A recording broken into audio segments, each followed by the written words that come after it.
नमस्कार। नेपाल टेलिभिजन समाचारमा यहाँलाई स्वागत छ। म सुरेन्द्र पौडेल र म अनिता बिन्दु। सुरुमा प्रमुख समाचार।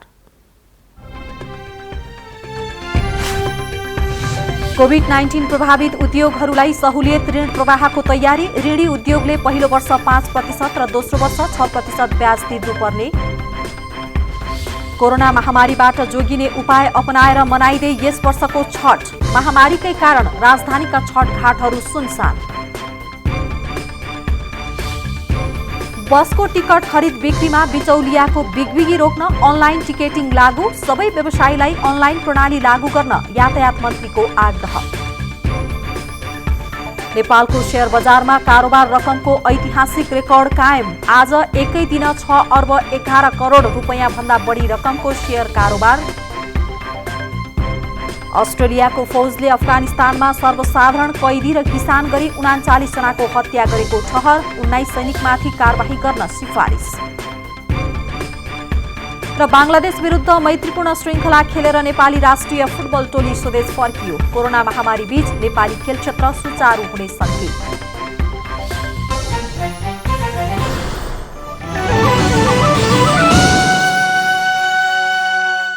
समाचार विस्तारमा।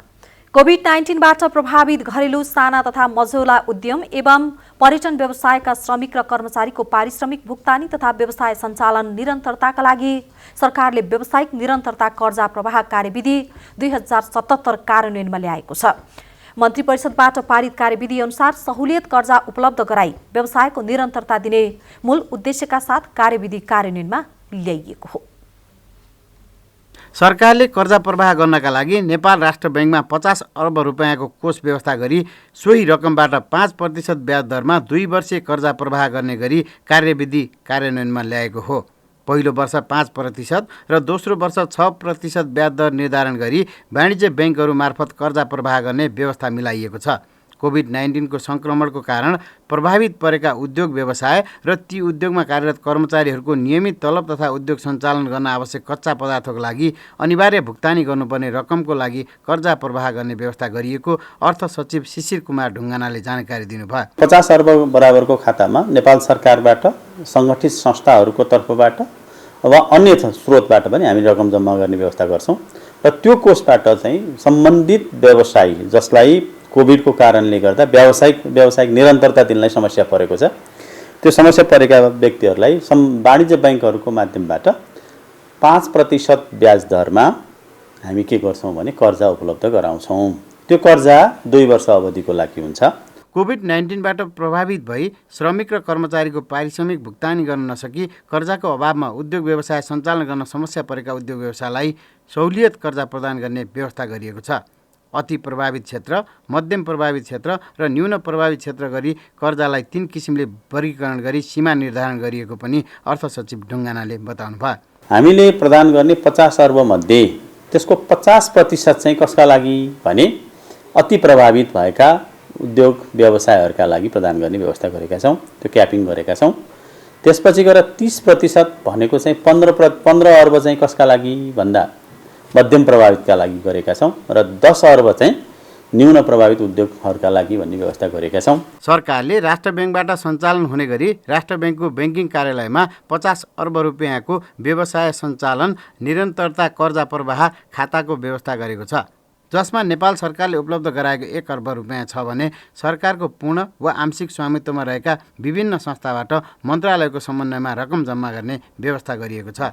कर्जा प्रवाहका लागि अर्थ सचिव, नेपाल राष्ट्र बैंकका डिप्युटी गभर्नर, बैंक तथा वित्तीय संस्था नियमन विभागका कार्यकारी प्रमुख, नेपाल बैंकर एसोसिएसनका प्रतिनिधि, महालेखा नियन्त्रक रहेको सञ्चालक समितिको व्यवस्था पनि गरिएको छ।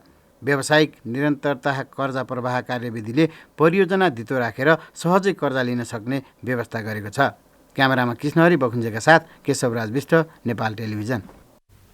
छठ पर्व अन्तर्गत आज खरना विधि गरिएको छ। छठको पहिलो दिन हिजो व्रतालुले नुहाय खाय विधि गरेपछि आज खरना गरिएको हो। छठ पर्व अन्तर्गत बिहिबार खरना गरिएको छ। छठमा गरिने लामो व्रत उपासना नै खरना हो। छठको पहिलो दिन बुधबार व्रतालुले नहाय खाया विधि गरेपछि बिहिबार खरना गरिएको हो। खास गरी सूर्यदेवको आराधना गरी मनाइने छठ पर्व विशेषतः नेपालको तराईमा धुमधामपूर्वक मनाउने गरिन्छ। तर अहिले छठ पर्व राजधानी पहाडी क्षेत्र र अन्यत्र पनि धुमधामका साथ मनाउने गरिन्छ। तर कोरोनाका कारण हरेक वर्ष छठका लागि विशेष सजी सजाउ र झिलिमिली देखिने कतिपय छठ घाटहरू भने यो वर्ष सुनसान नै देखिएका छन्। खासै तयारी पनि गरिएको छैन। तर तराईका कतिपय छठघाटहरूमा स्वास्थ्य सुरक्षा अपनाउँदै छठघाटहरू निर्माण गरिएका छन्। कतिपय ठाउँमा भने प्रशासनले निषेध नै गरेको छ। छठको दोस्रो दिन साँझ खुबै रमझम देखिने यता काठमाडौँको रानी पोखरी, कमल पोखरी, बागमती किनारहरू यो वर्ष सुनसान नै देखिएका छन्। यो वर्ष कोरोनाका कारण रानी पोखरी छठका लागि नखोलिने निर्णय गरिएको काठमाडौँ महानगरपालिकाका कार्यकारी अधिकृत राजेश्वर देवकोटाले जानकारी दिनुभएको छ। त्यस्तै कमल पोखरीमा पनि कुनै तयारी छैन। त्यसो त कमल पोखरीको मर्मत कार्य पनि भइरहेको छ। बागमती किनारहरू पनि अन्धकार नै देखिन्छन्। कोभिड-19 संक्रमणबाट जोगिन स्वास्थ्य सावधानी विशेष रूपमा अपनाउन व्रतालुहरूलाई विज्ञहरूले सुझाव दिएका छन्। सकभर घर बाहिर ननिस्की घर आसपासमै छठ पर्व मनाउन सम्बन्धित प्रशासनले सबैमा आग्रह गरेको छ। कार्तिक शुक्ल चतुर्थीदेखि सप्तमीसम्म 4 दिन विभिन्न विधिसाथ छठ पर्व सम्पन्न गरिन्छ। छठको तेस्रो दिन शुक्रबार अस्ताउँदो सूर्यको पूजा गरिन्छ भने शनिबार उदाउँदो सूर्यलाई अर्घ्य दिएपछि छठ पर्व समापन गरिन्छ। आपसी सद्भाव, एकता र सहिष्णुताको रूपमा पनि यो पर्वलाई लिइन्छ। आफ्नै खेतबारीमा उब्जने कृषि उत्पादनलाई प्रयोग गर्नु यो पर्वको थप मौलिक विशेषता रहेको छ। राष्ट्रपति विद्यादेवी भण्डारी कोभिड-19 को विश्वव्यापी महामारीका कारण यस वर्षको छठ पर्वका अवसरमा काठमाडौँका विभिन्न स्थानमा सरिक हुन नसक्ने हुनुभएको राष्ट्रपतिको कार्यालयले जनाएको छ। राष्ट्रपति भण्डारी विगतका वर्षहरूमा काठमाडौँका गुहेश्वरी गौरीघाट र कमल पोखरीमा सहभागी हुने गर्नुभएको थियो। श्रद्धा, निष्ठा र भक्तिपूर्वक मनाइने छठ पर्वको दोस्रो दिन आज खरना गरिँदैछ। बुधबारदेखि सुरु भएको छठ पर्वको पहिलो दिन नुहाय खाय, दोस्रो दिन खरना, तेस्रो दिन अस्ताउँदो सूर्यको पूजा गरिन्छ भने चौथो दिन उदाउँदो सूर्यको पूजा गरेर पर्व समापन गरिन्छ। खरनाको दिन बिहानैदेखि निराहार व्रत बस्ने र साँझ सक्खर भएको खिर पकाई केरा, लड्डु, मुला सहितको प्रसाद चढाएर व्रतालुले समेत सोही प्रसाद खाने चलन रहेको छ। सन्तान सुख प्राप्ति र निर्धनताको अन्त्यका साथै आरोग्यताका लागि छठ पर्व मनाउने गरिएको पाइन्छ। सुरुमा मिथिलाञ्चलमा मात्रै मनाइने यो पर्व हिजो आज सबै जात-जाति र धर्मावलम्बीहरूले समेत श्रद्धा एवं भक्तिपूर्वक मनाउने गर्दछन्।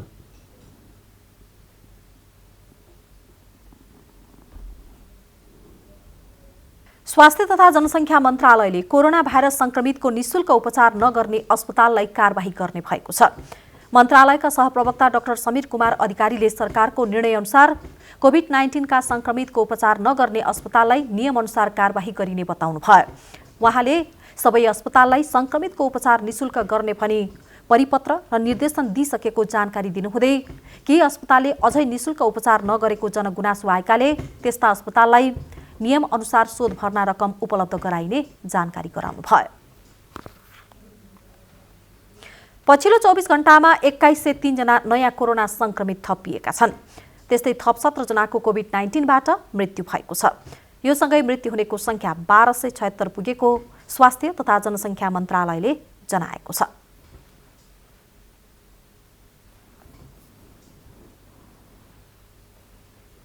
पछिल्लो 24 घण्टामा 2103 जना नयाँ कोरोनाका संक्रमित थपिएका छन्। त्यस्तै थप 17 जनाको कोभिड-19बाट मृत्यु भएको छ। यो सँगै मृत्यु हुनेको संख्या 1276 पुगेको स्वास्थ्य तथा जनसङ्ख्या मन्त्रालयले जनाएको छ।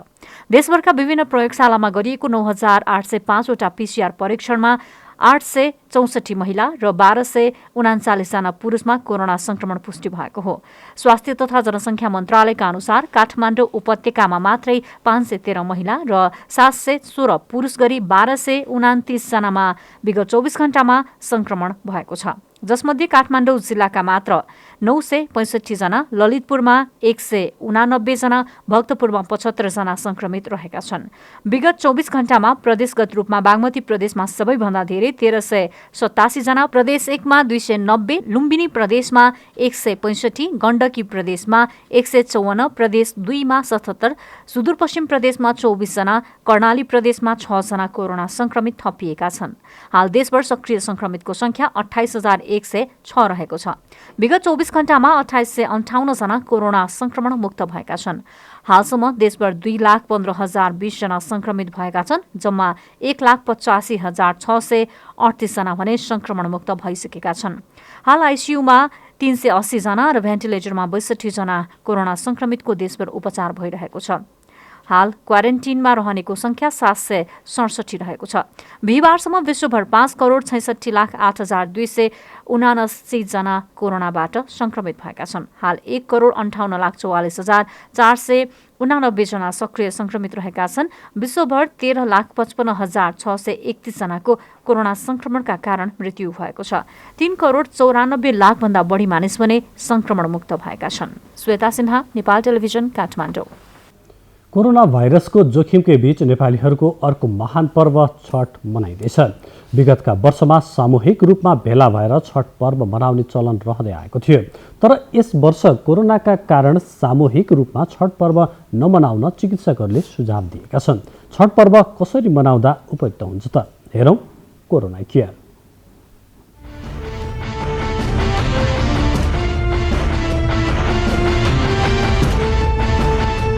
विगतका वर्षहरूमा सामूहिक रूपमा भेला भएर भव्यताका साथ छठ पर्व मनाउने गरिएको थियो। तर यस वर्ष कोरोना भाइरसको जोखिमका कारण सामूहिक रूपमा छठ पर्व मनाउने अवस्था छैन।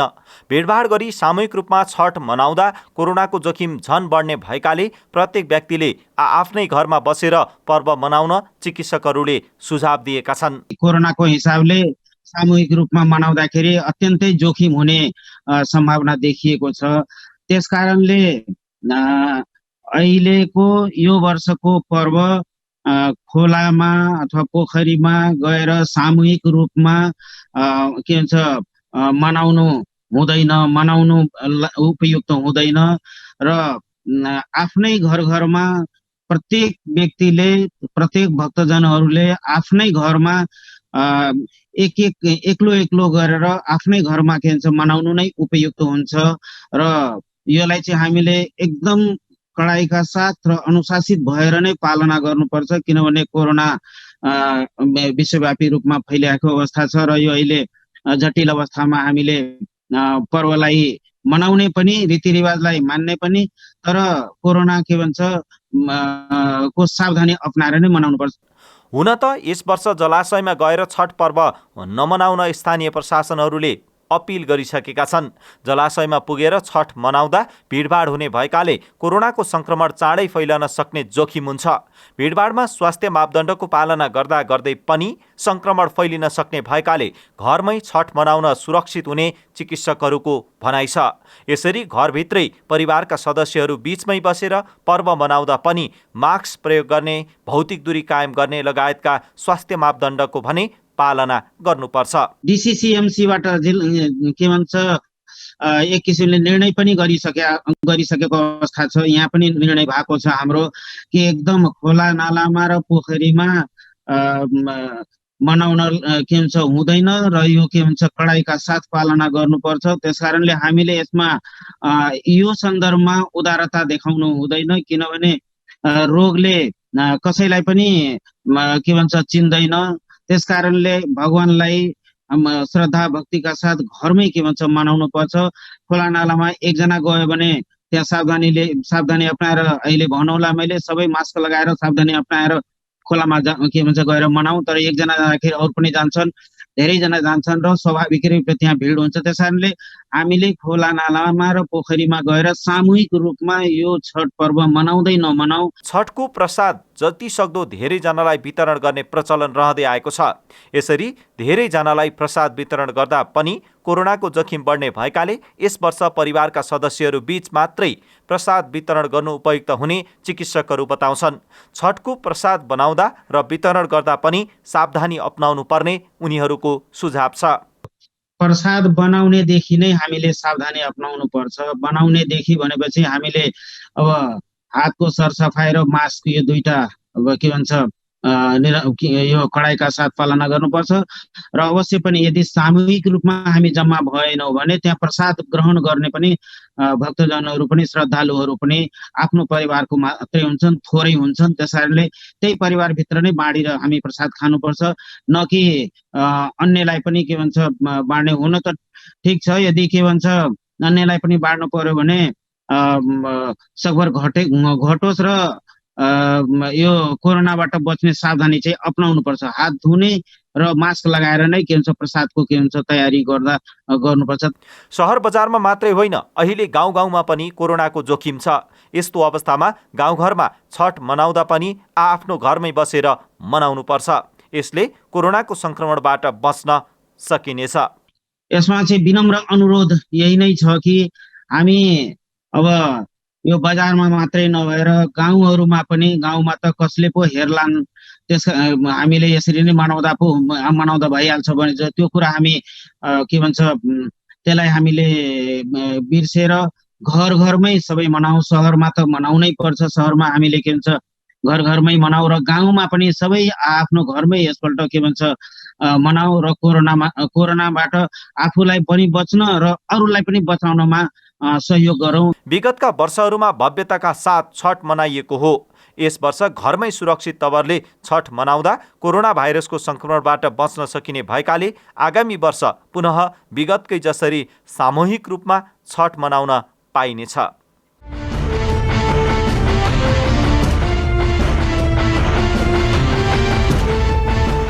एकजना डाक्टर सहित 11 जनामा संक्रमण देखिएपछि गत कार्तिक 23 गतेदेखि बन्द भएको रोल्पा अस्पतालको ओपीडी सेवा खुलेको छ।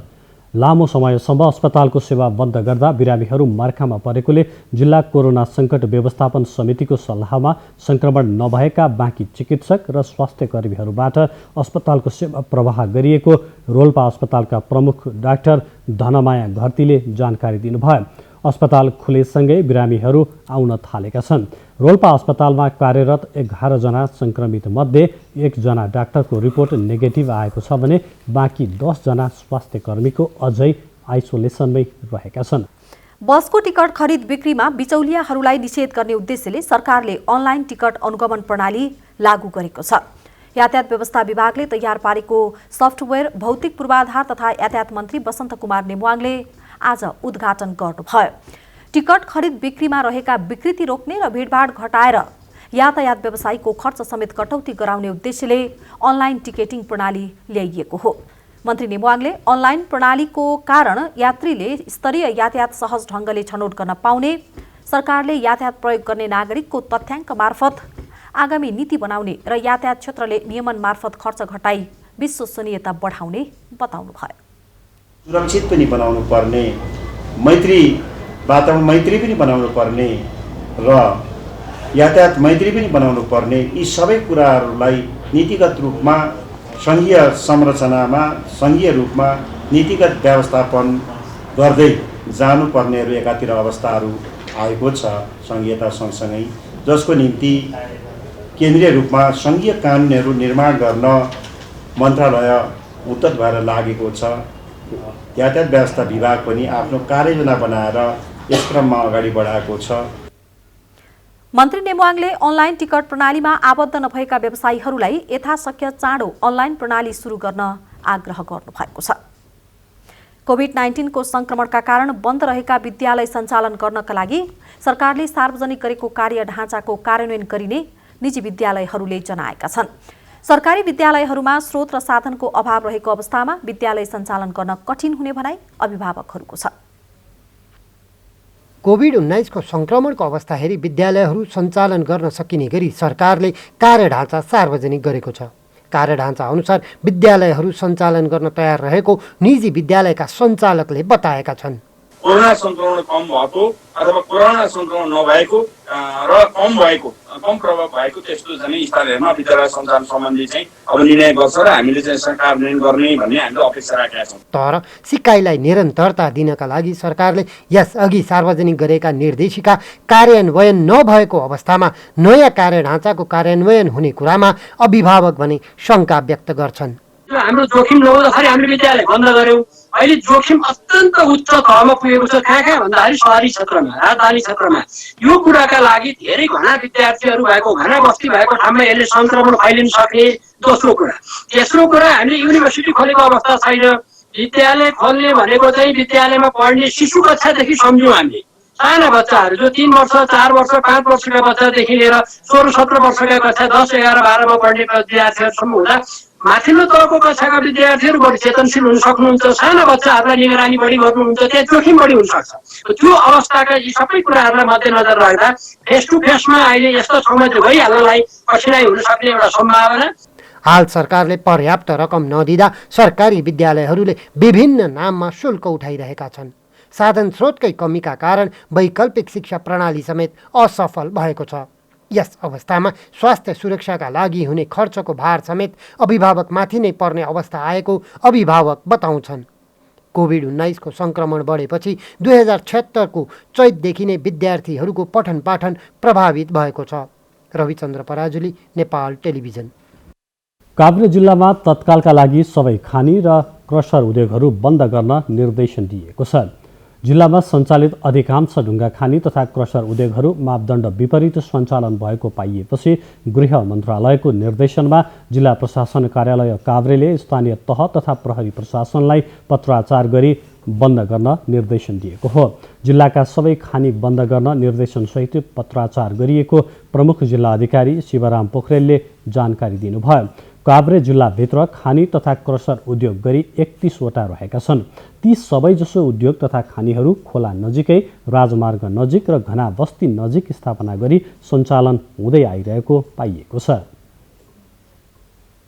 सल्यानको त्रिवेणी कालीमाटी गाउँपालिका र बनगाड कुपिन्टे नगरपालिकामा 3 वटा क्रसर उद्योग मापदण्ड विपरीत सञ्चालन रहेको पाइएको छ। जिल्ला प्रशासन र डिभिजन वन कार्यालयले गरेको अनुगमनका क्रममा जथाभावी क्रसर उद्योग सञ्चालनमा रहेको भेटिएको हो।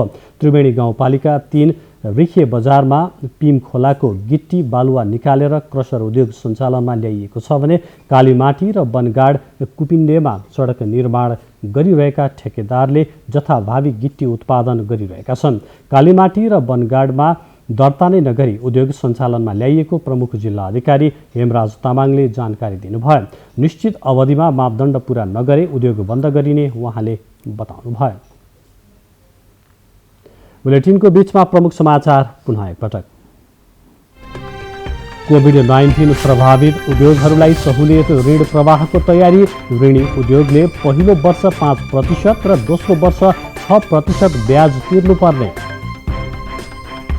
कोरोना महामारीबाट जोगिने उपाय अपनाएर मनाइँदै यस वर्षको छठ। महामारीकै कारण राजधानीमा छठ घाटहरू सुनसान। बसको टिकट खरिद बिक्रीमा बिचौलियाको बिगबिगी रोक्न अनलाइन टिकटिङ लागू। सबै व्यवसायीलाई अनलाइन प्रणाली लागू गर्न यातायात मन्त्रीको आग्रह। शेयर बजारमा कारोबार रकमको ऐतिहासिक रेकर्ड कायम। आज एकै दिन 6 अर्ब 11 करोड रुपैयाँ भन्दा बढी रकमको शेयर कारोबार। अस्ट्रेलियाको फौजले अफगानिस्तानमा सर्वसाधारण कैदी र किसान गरी 39 जनाको हत्या गरेको ठहर।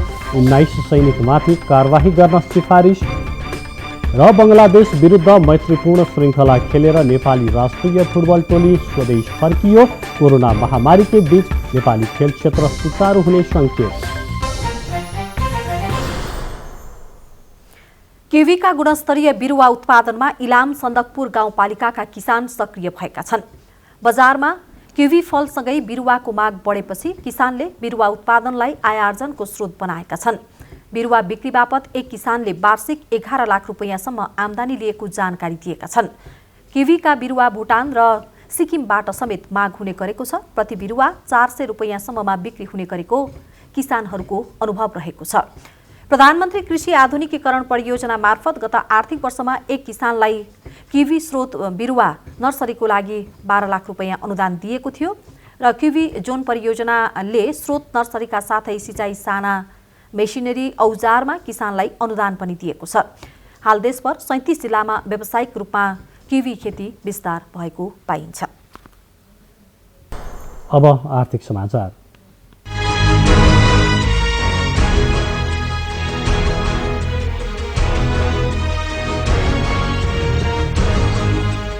साताको अन्तिम कारोबार दिन आज शेयर बजारमा 6 अर्ब रुपैयाँ भन्दा बढीको कारोबार भएको छ। यो नेप्सेमा भएको हालसम्मकै धेरै कारोबार रकम हो। आज नेप्सेमा पनि दोहोरो अङ्कको वृद्धि भएको छ। धितोपत्र बजारमा शेयर कारोबार मापक नेप्से परिसूचकले दिनदिनै नयाँ रेकर्ड बनाउँदै गएको छ। लगातार उकालो लागेको बजारमा बिहीबार पनि नेप्सेमा दोहोरो अङ्कले वृद्धि भएको छ। त्यस्तै बिहीबार शेयर बजारमा हालसम्मकै धेरै 6 अर्ब रुपैयाँ भन्दा बढीको कारोबार भएको छ। नेपाल स्टक एक्सचेन्जका अनुसार नेप्सेमा 36.32 अङ्कले सुधार भई 1778.12 अङ्कमा पुगेको छ। यस्तै सेन्सेटिभ परिसूचक समेत 4.98 बिन्दुले बढेर 343.07 मा पुगेको छ। 198 वटा कम्पनीको 1 करोड 40 लाख किता शेयर 6 अर्ब 11 करोड 67 लाख रुपैयाँमा खरिद बिक्री भएको छ। अघिल्लो दिन 4 अर्ब 79 करोड रुपैयाँ बराबरको शेयर कारोबार भएकोमा बिहीबार कारोबार रकम अझै बढेको हो। कोरोनाका कारण अन्य क्षेत्रमा लगानीको अवसर कम हुँदा शेयर बजारमा लगानी बढेको शेयर बजार विश्लेषकको भनाइ छ। साथै शेयर बजारको 4 वर्षे साइकल पूरा भएकाले पनि नेप्सेमा वृद्धि भएको देखिन्छ। पछिल्लो समय शेयर मार्केटमा लगानीकर्ताहरू पनि बढेका छन्। अहिले चाहिँ हाम्रो आज चाहिँ अब ऐतिहासिक रूपमा 6 अर्ब भन्दा माथिको कारोबार भएको छ। यसमा मुख्यतः अहिले अब कतिपय हाम्रो एउटा चाहिँ बियरिस बजारको बियरिस साइकल क्लिन भएको छ। अर्को कुरा चाहिँ बजारमा लगानीकर्ताहरूले सहज रूपमा चाहिँ सस्तो ब्याज दरमा पैसा उपलब्ध भएको छ। त्यो सँगसँगै अर्थतन्त्रका अरू व्यावसायिक क्षेत्रहरूमा लगानीको अवसरहरूको कम र प्रतिफलले गर्दाखेरि पनि मानिसहरूले चाहिँ शेयर बजारमा लगानी बढाएका छन्। यसरी बढाउँदै गर्दाखेरि जुन कारोबार बढ्दै गएको छ र लगानीकर्ताहरूले चाहिँ थप आशावादी हुँदै अब चाहिँ बजार धेरै नघट्ला भन्ने जुन आशावादी भएका छन्, त्यसले गर्दाखेरि पनि बजारलाई चाहिँ अझ माथि पुर्याइराखेको अथवा चाहिँ बजारमा कारोबार बढिरहेको देखिन्छ। बिहीबार कारोबार भएका 12 उपसमूहको शेयर नै उकालो लाग्यो। कारोबारका आधारमा नेपाल पुनर्बिमा कम्पनी शीर्ष स्थानमा रहेको छ। सो कम्पनीको 41 करोड 8,45,310 रुपैयाँ बराबरको कारोबार भयो। बिहीबार 15 वटा कम्पनीको शेयर सर्किट लेभलमा कारोबार भएको छ। श्वेता सिन्हा, नेपाल टेलिभिजन, काठमाडौँ। सरकारको विकास खर्चमा केही सुधार आएको छ। चालु आर्थिक वर्षको 4 महिनामा विकास खर्च 1.58% बढेको छ। कोरोना महामारीका बीचमा सरकारको पुँजीगत खर्चमा केही सुधार भएको छ।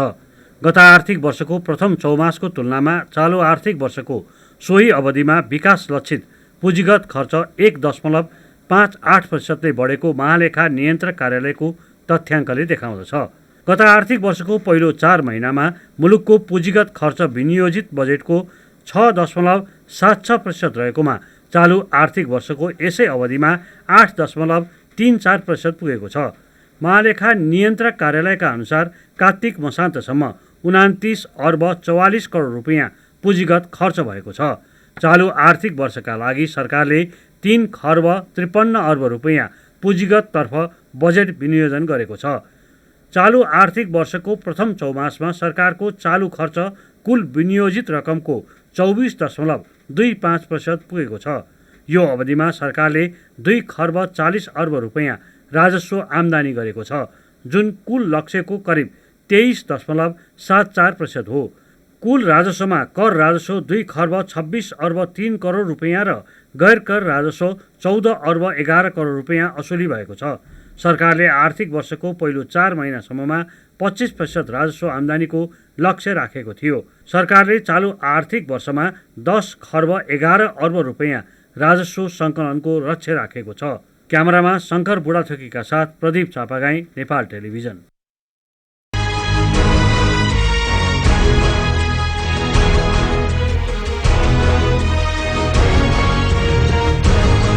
समाचार बुलेटिनको अन्त्यमा प्रमुख समाचार फेरि एकपटक। कोभिड-19 प्रभावित उद्योगहरूलाई सहुलियत ऋण प्रवाहको तयारी। ऋणी उद्योगले पहिलो वर्ष 5% र दोस्रो वर्ष 6% ब्याज तिर्नुपर्ने। कोरोना महामारीबाट जोगिने उपाय अपनाएर मनाइँदै यस वर्षको छठ पर्व। महामारीकै कारण राजधानीका छठघाटहरू सुनसान। बसको टिकट खरिद बिक्रीमा बिचौलियाको बिगबिगी रोक्न अनलाइन टिकेटिङ लागू। सबै व्यवसायीलाई अनलाइन प्रणाली लागू गर्न यातायात मन्त्रीको आग्रह। नेपालको शेयर बजारमा कारोबार रकमको ऐतिहासिक रेकर्ड कायम। आज एकै दिन 6 अर्ब 11 करोड रुपैयाँ भन्दा बढी रकमको शेयर कारोबार। अस्ट्रेलियाको फौजले अफगानिस्तानमा सर्वसाधारण कैदी र किसान गरी 39 जनाको हत्या गरेको ठहर। 19 सैनिकमाथि कारबाही गर्न सिफारिस। र बङ्गलादेश विरुद्ध मैत्रीपूर्ण श्रृङ्खला खेलेर नेपाली राष्ट्रिय फुटबल टोली स्वदेश फर्कियो। कोरोना महामारी बीच नेपाली खेल क्षेत्र सुचारू हुने संकेत।